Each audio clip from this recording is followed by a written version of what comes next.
2 दिवसापासून अक्षू जरा जास्तच किरकिर करत होती, त्यामुळे तिला आज झोक्यामध्ये झोपवलं होतं मी. ती झोपली तोपर्यंत घरातली सगळी कामे आवरून घेतली आणि ती उठलं की मग तिला नंतर फ्रेश वगैरे केलं, आंघोळ वगैरे घालून तिला रेडी केलं, कारण जायचं होतं आम्हाला आता आमच्या ड्युटीला. ड्युटी म्हणजे मुलांना शाळेतून सोडणं आणि घेऊन येणं, ही रोजची ड्युटी आहे आमची. आणि कॅमेरा ऑन केलं की तिची अशी ॲक्टिंग चालू असते आणि डान्स चालू असतो. मग तिला घरात सोडलं आणि मग गेले मग मी मुलीला शाळेतून आणण्यासाठी.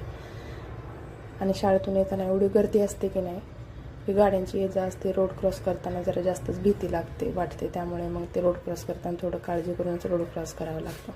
त्यानंतर मग घरी निघून आलो आणि मुलांना फ्रेश वगैरे केलं आणि त्यांना पण रेडी केलं. आणि 2 दिवसापासून मुलं माझ्या पाठीमागे होती की केक बनव म्हणून. मग मी गव्हाच्या पिठाचा आणि गुळापासून बनवलेला हा केक तयार केला होता. खूप छान झाला होता, मुलांना तो खूप आवडला. तो मस्त आवडीने त्यांनी एन्जॉय केला आणि खाल्ला. तर चला, आजच्या दिवशी एवढंच. भेटू आपण नेक्स्ट व्लॉगमध्ये. तोपर्यंत बाय.